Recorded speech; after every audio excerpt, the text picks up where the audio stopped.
And Jesus is going to talk about this. You know, they accept and they choose Barabbas. And they choose Caesar. But they reject the perfect Son of God, Jesus Christ Himself. Jesus even says, in regards to the Antichrist, that you're going to choose him. That's over in John chapter 5:43. And I believe this is speaking of the Antichrist, where it says, I am come in my Father's name, and ye receive me not. If another shall come in his own name, him ye will receive. I think that's talking about the Antichrist right there, that you will receive him. And that's the wrong kind of leadership. That's the opposite. That's the thief. That's the hireling. There's another name for him. The Antichrist got a lot of names. Another name has to do with shepherd. Actually, there's two of them. The foolish shepherd and the idle shepherd. Let's go to Zechariah. I know it's a Wednesday night, so we get to move around a lot. We're going to get to Moses, I promise you. I want you to see something before we get to Moses, though. Let's go to Zechariah. It is in the Bible. Chapter 11. Zechariah chapter 11. Zechariah is a book that we don't spend nowhere near as much time in. And I say that for a lot of these minor prophet books. That's going to change, though. With these prophecy studies we're doing on Sunday night, we're going to get in some of these minor prophets. The one that I'm eyeing right now and praying about is Zephaniah. You know, I'm feeling it, okay? But I don't know it yet, so I'm still praying about it. But that is the first one of these I'd like to do on a Sunday night when we get into a book study, is look at Zephaniah. But here, I had you turn to Zechariah. Look there at chapter 11, Zechariah 11. I want you to look at verse 15. Zechariah 11:15, and the Lord said to me, take unto thee yet the instruments of a foolish shepherd. All right, so let me tell you about a foolish shepherd. For lo, I will raise up a shepherd in the land, which shall not visit those that be cut off, neither shall seek the young one, nor heal that is broken, nor feed that standeth still, but he shall eat the flesh of the fat, and tear the claws in pieces. So He's going to raise up, God's going to allow a shepherd to come up. I believe this is speaking of the Antichrist right here, the foolish shepherd, the man of sin, son of perdition, all these names that he has. And He's going to be what the people think that they need, but He's not going to be there for the people. He's not going to be that shepherd that they need. Instead, He's going to eat the flesh of the fat and tear the claws in pieces. Notice what He's called in verse 17. Woe to the idle shepherd. Well, in the English language, the word idle could be I-D-L-E. That could be like, lazy, not doing anything, which is bad. Or it could be I-D-O-L, which is this case. And what do we know? What an idol is something that we are bowing before, something we're submitting to, something that we're worshiping, something that we're putting ahead of God. And so He's the idle shepherd. He's the Superman that's come on the scene, that we think He's going to fix all of our problems. Woe to the idle shepherd that leaveth the flock. What does he do? He leaves the flock, just like Jesus talked about over there in John 10. The sword shall be upon his arm and upon his right eye. His arm shall be clean dried up, and his right eye shall be utterly darkened. So this is the wrong kind of leader. That end part is talking about how he's going to be doomed, how he's going to be defeated in the end. But he's going to bring about so much damage on our earth. He's the wrong leader. So you got these two spectrums. You got all these people, all these leaders that fit in between. And by the way, they pastor churches. They do. And they destroy churches many times. We were just in LaGrange last week. And I'll say this. It's so hard to find churches a lot of times to go to. But we've gone to one up there before, and we went there again on Wednesday night. And good message, good Bible message. That's what you want when you go to a church. Just took the Scriptures and preached it and taught it, and that's what it needed, and that's what we got Wednesday night, and we were done. But we were at Gospel Light in Tallahassee Sunday morning. Of course, we were here Sunday night, but we were in Gospel Light over there seeing Brother Clark and spent some time with his people. And I was talking to someone there, and they used to serve at a church in LaGrange. But they would not suggest going to that church now. Another pastor had come in. This is years later, but another pastor had come in and went more of that route away from the Scriptures. And now it's just not a place to go to. That happens so often. And that's a fear of a pastor. That's my fear. Brother Chris, you know exactly what I'm talking about. Is that you cry, you pray, you laugh, you hurt for people that you've pastored. And then you fear this next man's going to come along and destroy the work one way, or another. So, you've got all these leaders. Now let's get to Moses. See, Moses is like the rest of us. You got the Antichrist, you got Christ. Moses is somewhere in between like the rest of us. Moses is not a perfect man. He makes mistakes. He makes excuses. We've already seen some of his excuses when he did not want to lead. He didn't want to lead because he knew it would be difficult, because leadership is difficult. We see also later on he gets angry and he disobeys the Lord. We see that. There's also a time in his life where he experiences burnout. We see that over in Numbers, I think it's 14. We probably eventually get there. But he experiences burnout at some point. What does that tell us? Moses is like us. We are like him. And what we should be like Moses in a way. Moses is a good leader. He's definitely not the Antichrist, but he's not a perfect leader either. And if we're looking for a perfect pastor, a perfect leader, a perfect church, a perfect president, a perfect governor, a perfect mayor, what are we going to be looking? For a very long time. But we look at Moses and there's a lot of good that we see in his leadership. And I want us to see a couple of things tonight, right off the bat when he gets started, that gives us an idea of how he's handling issues, how he's showing that he is a good leader, and someone we can learn from in a very positive way. So number one tonight, I got two main points. But number one is Moses gets the point. Moses gets the point. Don't you like it when someone gets the point? You know, and I'm a very to-the-point person. You know, the Gospel of Mark should be my favorite book in the Bible. I don't know why it's not. I almost want it to be. Because the Gospel of Mark is the get-to-the-point gospel. No, we're not wait. We're just, boom, it's just there it is. I'm getting everything. We're not, and I'm not saying the other books are wrong, because actually my favorite's the Gospel of John. But it's that Mark, it just gets to the point. And I like that. I like just let's get to the point. And right now, you want me to do? You may get to the point, right? So that's what I'm going to do. I'm going to get to the point. Moses gets it. He understands. He has just finished, leading the people through the Red Sea. What's the first thing he does when they get past the Red Sea? This is where we left off last time. He sings a song. Now, there's a lot of songs that can be sung. They're not songs that you and I probably need to be listening to. But this is a good song. Back in chapter 15, verse 1. Then sang Moses and the children of Israel this song unto the Lord. He's not just singing, they're singing. And spake, saying, I will sing unto the Lord, for he hath triumphed gloriously. Who has triumphed? The Lord has. They're a part of this victory. But Moses is not saying, hey, look what I did. Look how wonderful I am. No. For he hath triumphed gloriously. The horse and his rider hath he thrown to the sea. The Lord is my strength and song, and he has become my salvation. He is my God, and prepare him an habitation. My father's God, and I will exalt him. The Lord is a man of war. The Lord is his name. I'm going to chase something real quick, and then we can't waste any more time on this. Real quick, I'm going to chase it. But you see what this song is about. It's about the Lord. And any song that is worth listening to, that's going to help us, is about the Lord. And that's what we see right here. And it's so different from some of the songs that are sung today. So many of the Christian songs today is man-based. It's about people.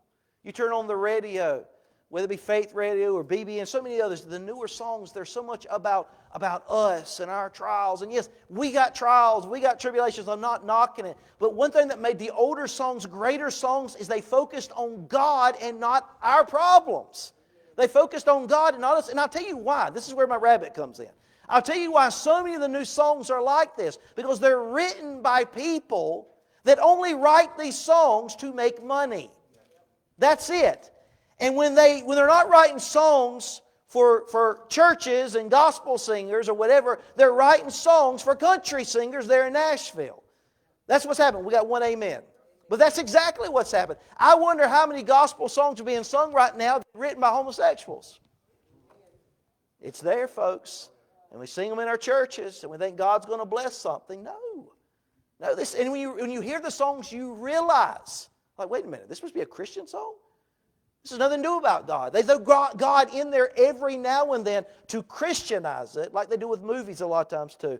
That's not what's going on here with Moses. Moses gets the point. And this is the point. He's not lifting up himself. He's lifting up the right person. And that is what we have to do. If you're going to be a leader, you've got to get the point. It's not about us. It's about him. Number two. This is where I'm going to spend most of my time tonight. Moses is dealing with a lot of problems. Moses is dealing with a lot of problems. All right, I just talked about music. Who likes music? Raise your hand. Go ahead, Sister Kristen. I expected actually something bigger and more profound from them. Okay, I'm sorry. But anyway, a lot of people like music. You listen to music. I know Sister Kristen, she loves music. And she puts a lot of time in. Brother Chris puts a lot of time in, working with people up here. Music tends to make us happy, right? If it's the right kind of music, about praising the Lord, teaching you something helpful, or about getting you ready for preaching. That's what I like about music. I like it gets people's hearts ready for preaching. It softens the heart. It causes people to reflect on God and to unfocus on things that would cause problems. Well, they've had a song here. Moses is singing. And Miriam, she starts singing. The children of Israel are singing. Most of chapter 15 is singing. And right when the singing is done, when you would think the hearts are softened, here comes the problems. And boy, do we have them. Verse 23, and when they came to Marah, they could not drink the waters of Marah, for they were bitter. Therefore, the name of it was called Marah. There's bitter waters. There's bitterness here. Right into the song, we've got problems. And what's amazing is people can sing with their mouth. They can sing with their mouth words that are beautiful, but the heart's not right. We've had different music groups come through here over the years. Most of them have been very good. But some of them, Sister Tanya, I could not wait for them to leave. I came up to preach and had no liberty whatsoever. It was just dead. And if you ever preach when there's no liberty, that's a terrible feeling. You feel like in my case, I feel like I'm on a desert island all by myself. It's a terrible feeling. And the problem so often in those groups is they had great talent. And their words, even the songs were, but it was a heart issue. And that's maybe what's happening here. When it comes to problems that we're going to face, they're always going to come from two main places. They're going to come from within, or they're going to come from without. And these things usually work together. The problems that are without usually show the problems that are within. You can put on a show for a while, but if there's something wrong on the inside, it eventually will come out. You'll see it. And Jesus talks about that, and throughout the Bible we see the examples. So here, I want us to look at these problems from without and from within that Moses has to deal with. So let's start off with those that are from without. That's letter A for those that are taking the notes. The problems that are from without. I got 4 of them for you real quick. Number 1, people problems. What's that old saying that the ministry would be great without people? Something like that. But you can't have ministry without people. We've got problems. People have got problems. I've got problems. And I'm glad we've got problems. I'm trying not to stare at anyone too long. That's when you look ahead. Don't look at nobody. But yes. But I want your problems. Because if there's no problems, there's no ministry. That's the way that works. But there's people problems. When it comes to Moses, chapter 14, he's already battling Pharaoh's army. They thought they got their freedom from them. They get to the Red Sea, they're trapped. Well, here's problems, here's people. And now already here in chapter 15, there's problems with his own people. So there are people problems. And these problems come out from without many times. There's just problems. Another type of problem that's from without, poisonous problems. In verse 23, we read about this bitter water. What does that mean? It's poisonous. You can't drink it. And you know what poison does? When you put poison in, it creates bitterness. That's what it does in the heart of man. It creates bitterness. So there are some things that can poison a family or a flock or any group of people, a nation, a community, a church. It can be lies, it can be wolves, but it's always something to do with sin. And here, there's poison that he's dealing with. So he's got people problems, he's got poisonous problems, he's got practical problems. There's some problems that are just kind of made up. Have you ever noticed that? That's not a problem. But it's a made-up problem. Well, there are some things that's real problems. I think going around in that boot with that scooter, that's a problem. That's a practical problem right there. What's the practical problem here in chapter 15? It's thirst. Do you like drinking? You want to keep doing it? Exactly. But they're not having that right now. They've been 3 days. That's what verse 22 says. So Moses brought Israel from the Red Sea, and they went out into the wilderness of Shur, and they went 3 days in the wilderness and found no water. 3 days, there's no water. And when they finally get there, what is the water? Is that bitter water that they can't drink? That's a practical problem. And then you get to chapter 16. You got another practical problem. It's called hunger. In verse 3, and the children of Israel said unto them, would to God we had died by the hand of the Lord in the land of Egypt, when we sat by the flesh pots, and we did eat bread to the full. For ye have brought us forth in this wilderness to kill this whole assembly with hunger. Who likes to go hungry? We can be thankful we've never really, I'll say that, I'm not going to speak for you. I've never really experienced that, hunger. I've always had food. Maybe you have. That's a terrible place to be. But see, this is a very practical problem. And we're Baptists. We like to eat. Brother Anthony, you might want to shut the ears a little bit. Because tonight when I get home, Lord willing, I'm going to eat another half of my Milky Way. And I know you seem to have an issue with that for some reason. But anyway, I've got 4 Milky Ways for my birthday. I've eaten 1.5. Okay? So I'm eating my other half, I think, tonight because I feel like I'm in the mood for a Milky Way. There ain't nothing way you put a smile on your face like a Milky Way. Except for a cheeseburger, fried chicken, catfish, ribs, shrimp, all that kind of stuff. I love to eat. I don't want to go hungry. These are practical problems that you're really having to deal with. And these practical problems can be scary. And they cause panic. When you can't pay a light bill. When you can't pay for water. I'm not talking about when you can't pay for cable. I'm talking about practical, real problems. And then you got this, number 4, perpetual problems. Perpetual problems. In chapter 17, it's thirst again. They're thirsty. Chapter 17, verse 1. 17:1 says, and all the congregation of the children of Israel journeyed from the wilderness of sin after their journeys according to the commandment of the Lord, and pitched in Rephidim, and there was no water for the people to drink. It's a perpetual problem. So what does that mean? When you think you're done with that, when you think you fixed it, guess what? It comes back again. Let me ask a question. How many of you have Venmo? All right. I don't like Venmo. You know why? Because Venmo doesn't like me. That's why. I think Venmo thinks I'm a terrorist or something. I ain't joking right now. So anyway, a few months ago I had to get Venmo because the place, something I got to pay for, they'll only take Venmo, which doesn't seem right to me, to be honest with you. I miss just the days of cash. I do. I miss it. I don't pay cash for hardly anything anymore, but I do kind of miss it. So anyway, Venmo though. And I got locked out. It didn't like me. So then I made Catherine do it. She got locked out. They didn't like either one of us. I mean, I can understand people not liking me.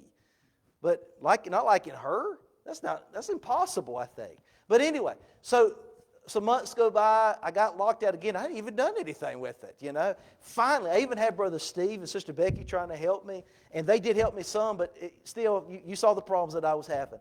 Anyway, this week, Monday, it came time to use it.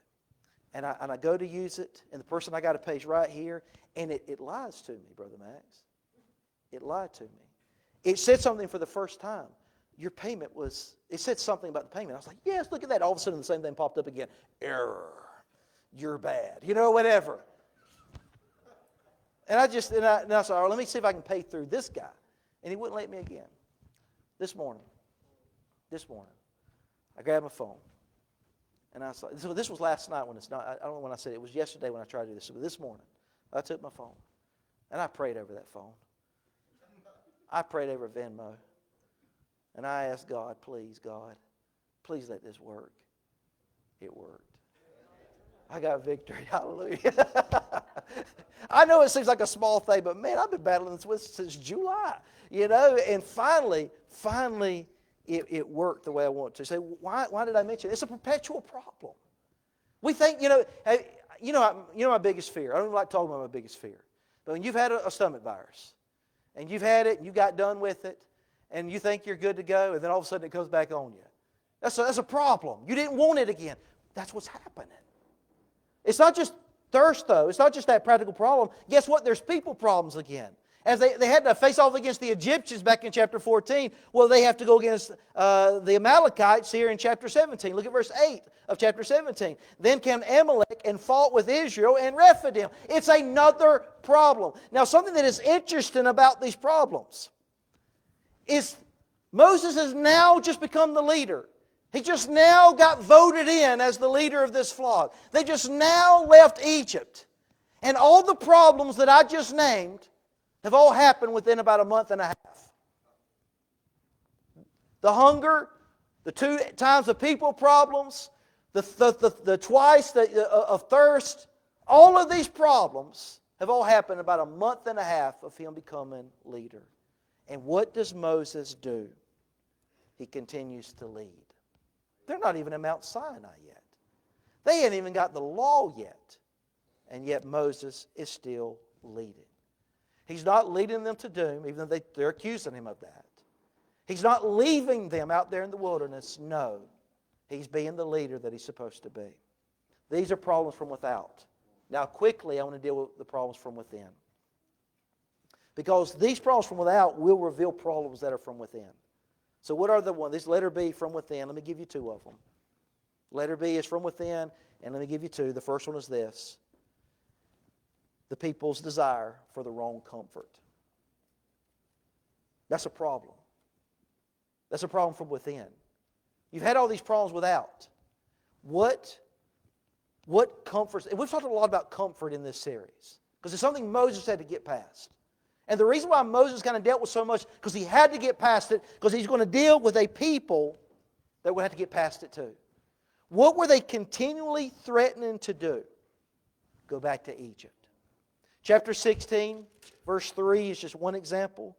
The children of Israel said unto them, would to God we had died by the hand of the Lord in the land of Egypt. Would it have been better if we just died in Egypt? Back in chapter 14 when they're at the Red Sea, wouldn't it have been better for us just to die or be in Egypt? Why don't you take us out of there, Moses? We were just slaves.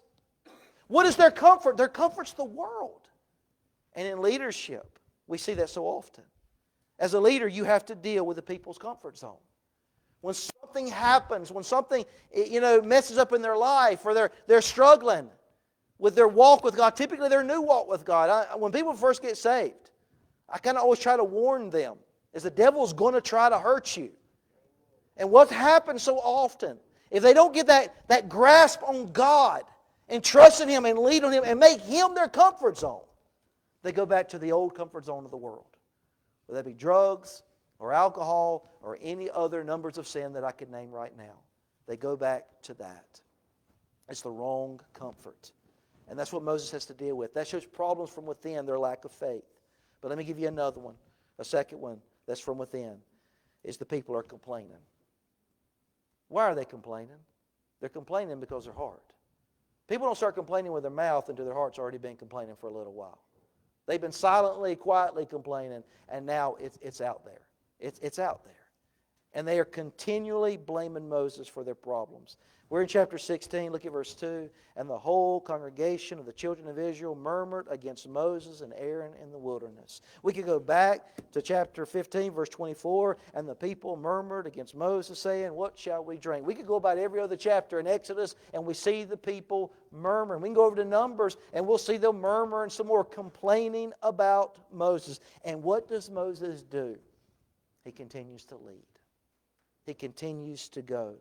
He continues to intercede on the people's behalf. A false leader, a bad leader, would have left due to these issues a long time ago, but not Moses. Moses is continuing because that is what the Lord has called him to do. And he's not just singing about the Lord being his strength. The Lord is his strength. And through these problems, he's consistently leaning on God. Let me bring something to you real quick. When it comes to being a leader, we could name a bunch of stuff right now. But let me give you one it's a big one. That's parenting. Now, some of you people, you got empty nest stuff going on. Yeah, even though you got grandkids with you all the time. But anyway, but you can always send them back home all sugared up. That's what I plan on doing. Y'all better get ready. But anyway, when it comes to kids, have you ever just kind of hit that place like, my kids are crazy? I've not said I did that, so y'all can relax over there. Anyway, but if you ever kind of hit that place where my kids are nuts, they're crazy. They're like, you know what? Why did I do this? Why did I get involved in this? That's a natural feeling somewhat. But you can't act on that. What you have to do is continue to be that leader in that home. That applies to family. That applies to me as a pastor. Have I always just had a good day every day? No. I usually don't like coming back from vacation. And I'll tell you why. Not because I love vacation. I don't like vacation very much. About 3 days in, I'm tired of vacation. I love the work of the ministry. But usually when I come back from vacation, there's problems. It's just the way that always, it's always a part of it. So I'm afraid to go on vacation because I know when I get back there's going to be problems. And that's why that Venmo thing really meant something to me today. Because that freed up something that I'm really still excited about, and you're not rejoicing with me like I think you should right now. But anyway, what I'm saying is that Moses is not a perfect leader, but we got to continue. We got to continue. We got to continue. And that is the first major lesson we're learning about leadership in this part of our series. We got more to look at. We got delegation coming. Delegation. So and that might be next week or the week after. I can't remember. But we got delegation coming. There's so much that we can learn about leadership from Moses. Amen? All right.